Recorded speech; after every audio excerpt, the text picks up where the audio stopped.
Hello everybody and welcome back to Cinematic Venom, and it's that day again. Happy Friday the 13th, everybody. Now last time we talked about the classic original 1980s slasher film. So today we're moving on to the sequel. The original idea for a continuation was actually along the same lines as Halloween 3 Season of the Witch, though this predates that monstrosity. It was to be a series of films released every year, not really linked to each installment, just telling a scary story based on Friday the 13th. However, the studio heads wanted Jason to be a part of the plot. See, the ending to part 1 saw Jason leap from the lake and drag Alice underneath, never explaining whether or not it was a dream or it actually happened.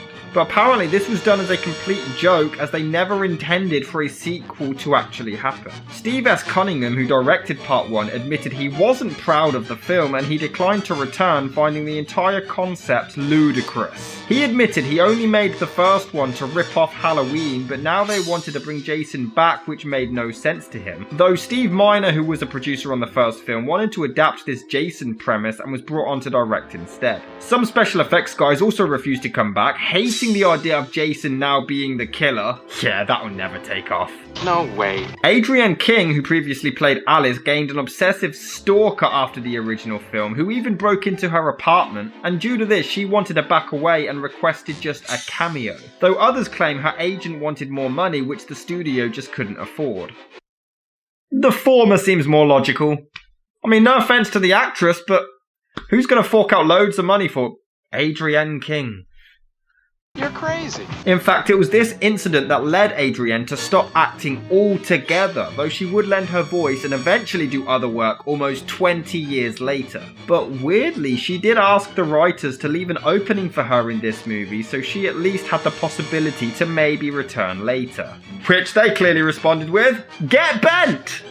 Oh, really? The movie also endured severe censorship issues, struggling to avoid an X rating. Some deaths had to be toned down, and one of the actresses originally was completely nude before the studio discovered that she was underage and it had to be completely erased. Ah, the 80s, where nobody did background checks. We'll never do it again, sir.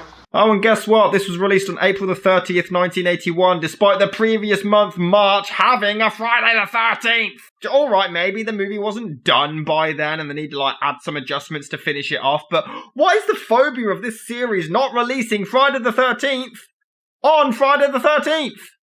Which one do you prefer? Much like the first, it was slammed for being just a gore fest with no overall plot or likeable characters, but horror fans ate it up and it still remains relevant in the cult phenomena that is Friday the 13th, many even believing it was better than the first one. In fact, not only did the original director and special effects guys hate the idea of Jason being alive, so did Betsy Palmer herself. The own cast of the original lambasted this movie before it even began. In fact, at conventions, Palmer always claimed that she only ever starred in one Friday the 13th film, completely forgetting about her cameo in this one. In fact, she maintained to her grave to have never watched the final cut of this movie. Well, let's just see how it holds up. I mean, part 1 wasn't very good, but maybe this can top it. This is Friday the 13th, part 2. So we open with some kid walking down the street on his own at night singing the Itsy Bitsy Spider before his mum calls him in. And seconds later, Jason shows up. So, how did neither of them spot the 6-foot killing machine? 30 seconds in, and we already make no sense. I appreciate that. I also do not understand the way most of this film is shot. It's from behind him as if it's supposed to build suspense like we don't know who it is. And the trailer even reveals that it's Jason, so don't give me that it might be Pamela somehow returning. Or are they building suspense and tension to, what he might look like, because who cares? What? Anyway, we return to Alice, played once again by Adrienne King, who continues to be haunted by visions of the past. And I mean visions of all of the past.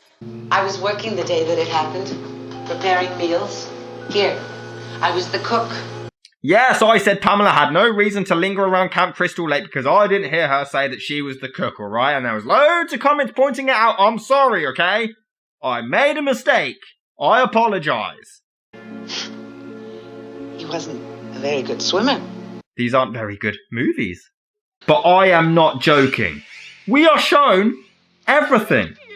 The entire goddamn fight. Like, I can understand showing us the story to at least give us a quick recap of who Jason is, but we see Alice discovering all of the corpses, her fighting Pamela, all of the damn fights, the fake out ending which still makes no sense and isn't explained, even the cop talking to her in the hospital. All of that lasts 6 minutes! The first 6 minutes of this film, and it's this long, unnecessarily dragged out flashback sequence. And also, Alice claims that she saw Jason. No, she didn't. He was behind her when he dragged her down. What's the problem? Oh, and remember how exciting it was to see a full, uninterrupted shot of Alice making coffee in the last film? Well, here they really up the ante because we get to see her wash her face, talk on the phone with her mum, look at some drawings, get undressed while the cameraman politely waits outside like a gentleman, have a shower before opening the curtain dramatically for no reason.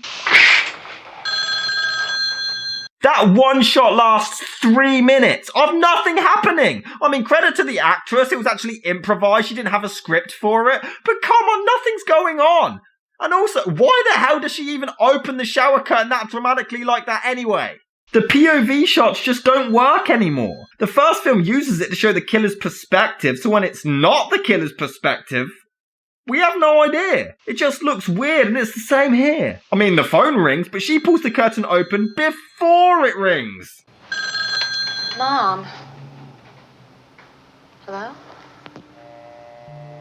Oh, but there's no one there. Oh. So is Jason prank calling her? What? And you know, I'd probably care more if she actually had any personality or character whatsoever. This is her second film and she still doesn't have one, but who cares? For whatever reason, she finds one dead caller odd and locks her door. And bear in mind, this takes place 5 years after the first movie. 5 years? Pamela is dead, nothing has happened since, now she gets one prank call, oh that's it, Jason's after me. And by the way, why did it take Jason 5 years to find her? And also, how did he find her? And how did he get there? You gonna cut the crap? Oh well, she realises the window is wide open, which is weird, because if she's this jumpy, why would she leave it wide open? But no, we gotta get a cheap cliche cat scare in there somewhere. Get used to the cheap cliches, because they are everywhere. Yeah, okay. So after 11.5 minutes of nothing happening, no, seriously, we are 11.5 minutes in, she opens the fridge to see Pamela's disembodied head before Jason attacks and finally kills her.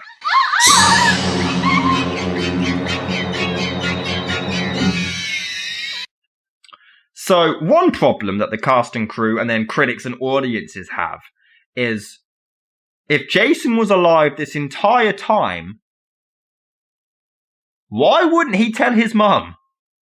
I mean, he lived, he didn't drown. Here's Pamela massacring people to get revenge for him dying, and he's not dead. He's alive. Literally, this entire damn plot makes no sense right off the bat. But also, did he specifically take his mother's decapitated head all the way to Alice's, put it in the fridge and just wait for her to find it?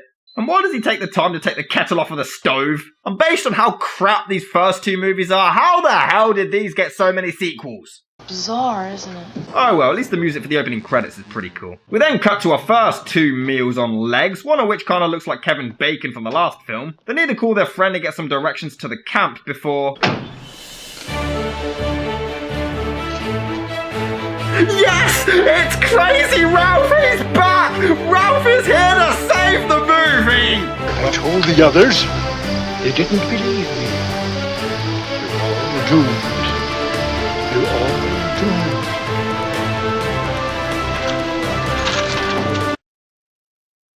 How does he know they're going to Camp Crystal Lake? They literally never say where they're going. Oh, who cares? Ralph is back! Oh well, the truck gets towed. Hey! This is my truck! This is my truck! Asshole! This is my truck! That's their way to persuade them. Hey asshole, this is my truck! Oh, well in that case, here you go! Also, how the hell does she not notice it being towed in the first place? But it turns out it's a prank from their mates all along. Okay, that's kinda funny. But what would have happened if they didn't even chase it that far? Anyway, they soon head off to their inevitable deaths.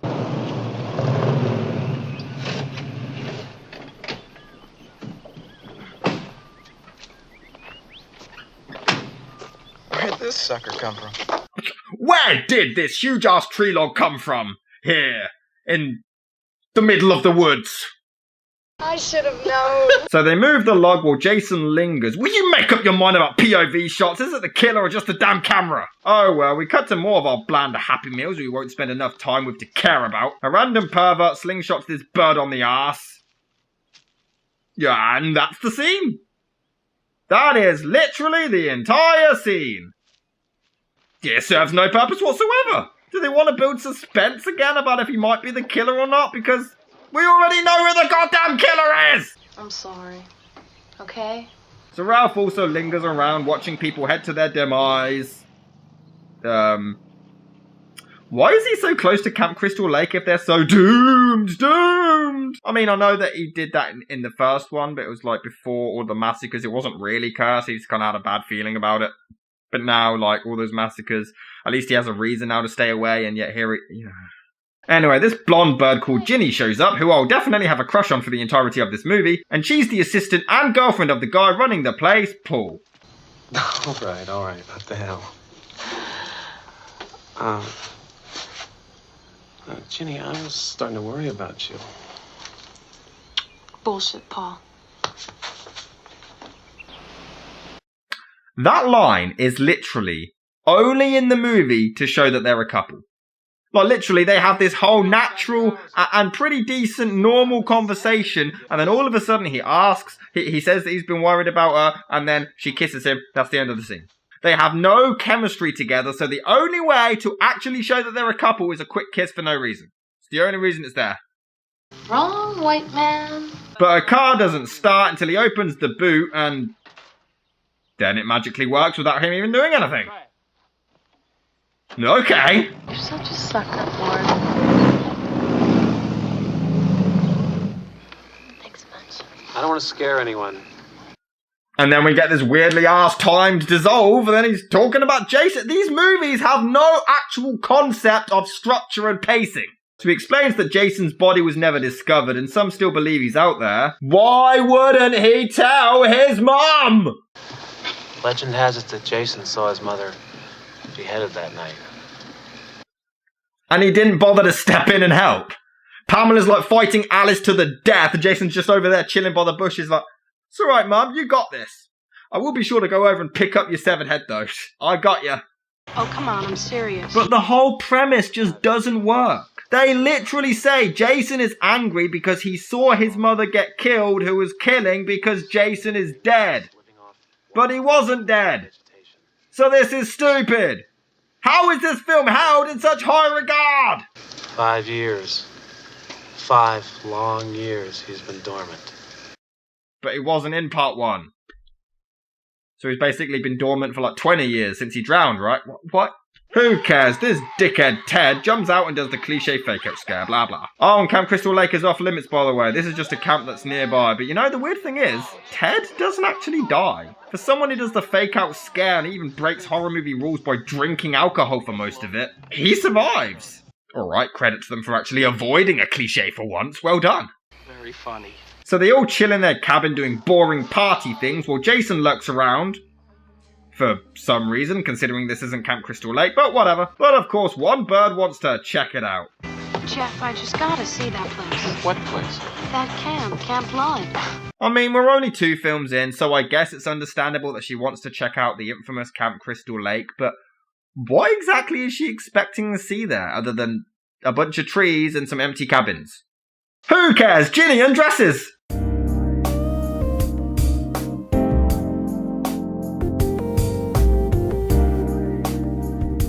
God, I love her. But then Jason knocks on her door, I guess? What, just to mess with... No, it was Paul scaring her, because apparently one fake-out scare just isn't enough. And then he makes out with her. Bastard! Paul, there's something I think I should tell you.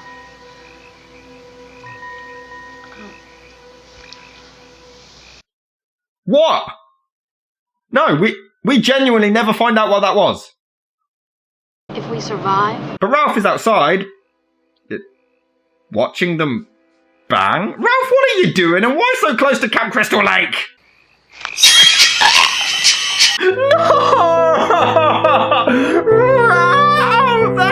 know what? I'm not even that upset. This movie completely wasted him. In part 1, Ralph was so over the top and wacky, he was hilarious. But here, he warns 2 people and that's it. And he doesn't even do that well. He has like 1 line. Then he just dies. He is here for no reason and he should have lasted way longer in my opinion. Anyway, the counselors walk through some woods. Jason spies on them but doesn't kill them for some reason. Their dog goes wandering and finds him, which is weird considering how alert they usually are to danger, even shown earlier in this film. But in quite a clever and amusing transition, it does immediately cut to a hot dog. Genius. They decide to go swimming, but this chick is still obsessed with Crystal Lake. I get being a bit intrigued, but come on. What's green and red and moves 100 miles an hour? What? Frog in a blender. Ah, that wasn't funny. It's brown and sits on a piano. Your face. Beethoven's last movement. Ew. Genuinely some of the worst stand-up jokes I've ever had. Like, not even so bad they're funny, just awful. Meanwhile, Jason follows the duo who are on their way to Crystal Lake, and it's treated all mysterious and scary and epic. But Jason has been killing people who aren't in the camp constantly, so it clearly doesn't matter where they are. And they apparently walk directly past him without even noticing. At least I think they do. The POV shots are never consistent enough to be able to tell. Oh well, they find the dog completely mutilated. No! Why? Why the dog? Kill all the humans. Kill the writers. But oh no, they're soon caught trespassing. What are you kids doing out here? Trying to outact me.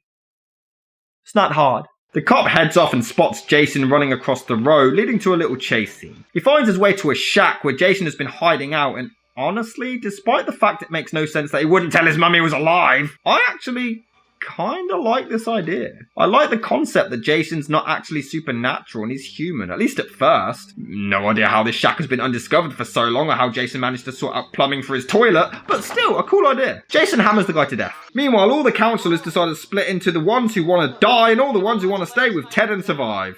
Now, you may have noticed that I actually haven't told you the names of most of these characters. And that's because either they haven't told me, or they've told me briefly in passing, but that's about it. There is no characters and there's no personality, just like the last film. Honestly, Paul is the only one I kinda like. He's a bit of a badass and has a smooth style to him. You're not even gonna reprimand him? No punishment? What kind of place is this? Ginny, Yes, Paul. no seconds on dessert for Jeff and Sandra tonight. But my point is, if they've got no personality or characters, why would you give a rat's ass about them surviving? But to his credit, this shot of Jason's shadow passing the cabin is pretty awesome. Muffin? Wow, you deserve to die just for naming your dog Muffin. But don't you know what you're supposed to do when it's at night, you're all alone and you've just lost your dog? Get naked and go skinny dipping, of course! But let's swap general character development with arm wrestling. And then one of them goes off to get laid. Elsewhere, Jason stalks naked lady, but the music seems to imply that he's actually Jaws.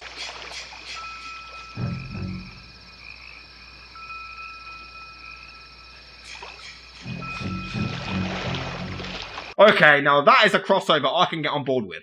But no, it's creepy guy again. He's stolen her clothes, only to give them right back again. Ha ha ha, you showed her. I think you're drunk. He does, however, run off with her bra before getting stuck upside down in a random trap that is actually never explained now that I realise. What a surprise, Jason shows up and kills him, which does actually look pretty cool. Scott, I'm gonna cut you down. But I swear, if you ever do this to me again, I'm gonna kill you. And then immediately ruined by another overdone cliche. Oh well, let's cut to a club where all the survivors are at. The main three start discussing the story of Jason, and Ginny begins sympathising with him just to get us to like her a bit more for the ending. Just in case you didn't already. He must have seen his mother get killed, and all just because she loved him. I mean, isn't that what her revenge was all about? Her sense of loss? Yes, she was getting revenge for her son dying. While that dead son was watching. Give me a break. But they soon head off to return to camp. Excuse me, are there any after-hours places around here? Sure are.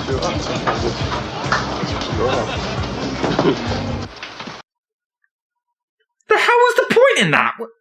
Oh, come on, you chicken shit. So Kevin Bacon's alternate and his bird begin making out. Does he ever take his hat off? I mean, it falls off and even puts it back on. Oh, well, they head upstairs to die. I mean, boink. Meanwhile, these two hang out, and only now she decides to ask him how he ended up in a wheelchair. It's not interesting. Let's look somewhere else. He plays the harmonica before sex. As you do. No, you can't take his hat off! Can't wear to someone else, please! This is too much! Oh, look, the handicapped guy kisses her because he has a dick and she has a vagina, and this is a horror movie with a lazy script, so it means they have to get together. But first, she has to go elsewhere and slowly get undressed and ready for sex, while Jason stands nearby having a wank in the bushes. She even puts perfume down her crotch, because apparently when a guy goes down on a girl, he wants to be able to taste perfume fragrances. I've heard that one before. She starts rummaging through a car with her ass out as Jason, or a rude cameraman, I'm not sure which, approaches her. But yeah, it's not actually Jason. The direction is so annoying. I can't tell when we're supposed to feel suspense and when we're not, whether it's Jason or just the cameraman. Have it your way, honey. Well, Jason is elsewhere, smacking a machete in the dude's face somehow from behind. I don't know, the angle is really weird. Then he rolls down the stairs, and I'm ashamed to admit it looks just hilarious. But then we weirdly transition to sex. This film doesn't know how to film. Well, hurry, okay? But you know the rules. Jason roams the cabin, removes Ted's mask from earlier, which definitely looks a lot better than what we see later, and grabs a spear along the way. And this shot of them cuddling while he walks in is actually bone-chilling. Ouch! And that's just bone-crushing. Anyway, the bud with the perfumed foo-foo returns to find Jason in bed. So, is he just lying there, waiting patiently? And I am sorry, but I am never taking that seriously. Who came up with that? Anyway, she gets stabbed in the vagina. I think. At least the knife will smell nice. Before Paul and Ginny finally return to camp. Yeah, Ginny, what? What is this, a joke? There's blood all over the bed! Surely you can smell and tell that it's real. What is wrong with you? Paul, what's going on here? Nothing. What do you mean, nothing? You found a blood-soaked bed, you moron! But in a truly awesome moment, in the midst of the darkness, Ginny does manage to spot Jason. Paul, there's someone in this room. Paul, there's someone in this fucking room! But instead of helping out, she kind of just watches. And thanks to her, Jason gets the upper hand and chases her down. And I must admit, this is actually hilarious. She's waiting in the kitchen, knife at the ready as the doorknob slowly moves. She's anticipating it. There's all this tension and build-up, only for Jason to burst through with a pitchfork instead. Oh, and she also finds Ralph in the pantry for some reason. Why does Jason take the time to prop up all these bodies like this? In fact, how does Jason find the time to prop up all these bodies like this? Answer me! So she tries to escape in her car, but it won't start. But you see, no, this isn't a cliche because it was foreshadowed earlier and explained that her car has a tendency to sometimes not start. So no, it's not a cliche, it's clever writing. I'm sorry, that face will never be scary. Then he somehow sneaks over to get in position without her noticing and stabs the wrong part of the roof, but this is when, I am not joking, even the movie gets bored of itself. It says screw it and decides to do transition shots. Yeah, we just kill time to, I assumed, getting Ginny to Jason's house. But no, it's just a cabin. And then Jason follows her, whatever. She hides under a bed, holding onto a rat for some reason, and then lets it go, and I think it pisses itself, which somehow gets Jason's attention. He climbs this weak-ass chair for no reason without her noticing somehow. She grabs a convenient chainsaw. Good thing that didn't fail to start. Then she wanders around some more before finally landing in Jason's house. What the hell are the odds? And she even manages to barricade herself in the exact room with Pamela's disembodied head, which he obviously carried home from Alice's house somehow without anyone noticing. And basically she wears Pamela's jumper because this was foreshadowed earlier too. Use a little of that child psychology you're majoring in. That was it. That line was only in there for this. I mean, this could have actually been really clever if they adapted on it. She actually used it throughout the film, but instead, no, it's just earlier in the movie, oh, you majored in child psychology, and then here she uses child psychology. That's the only connection. Learn to write! That's my good boy.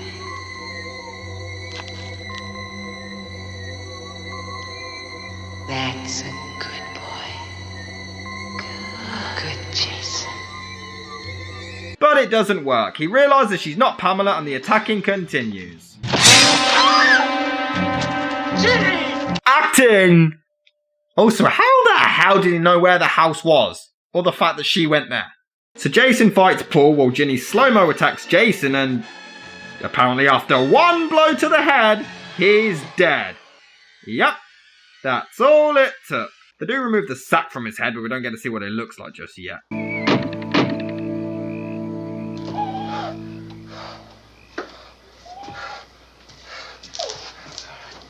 Oh yeah, I am totally convinced this is the end. After how the first movie finished, I am so sure they are now perfectly safe.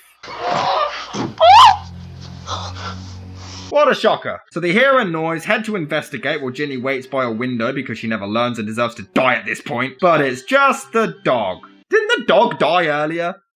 Or is this an identical dog? Why did it go missing? What happened to it? What's going on? Oh, and another fake-out ending that will once again never be explained. We do get to see Jason's deformed face though, before we then cut to Ginny being taken into an ambulance asking where Paul is. Which doesn't make much sense because she was attacked by Jason and not Paul. Yet she survived and he's nowhere to be seen. And then we have a random close-up on Pamela's head to end the movie. Now in the original ending, Pamela's eyes were supposed to open and she was meant to smile, indicating that Paul was actually dead.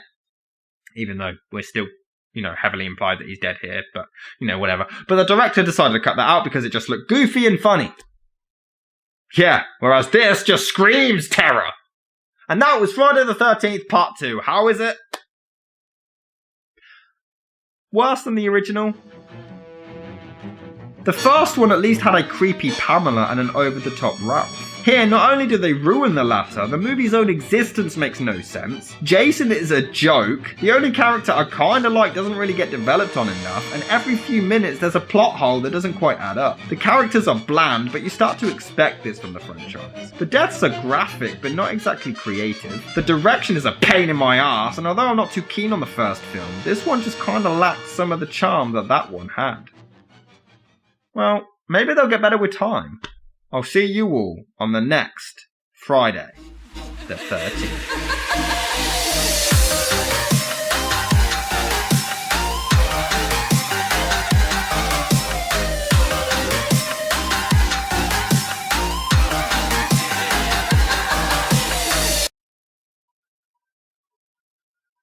I'm filming this as England are playing the semi-final, and I think I just heard someone yes, come on, they've only been playing about 10 minutes.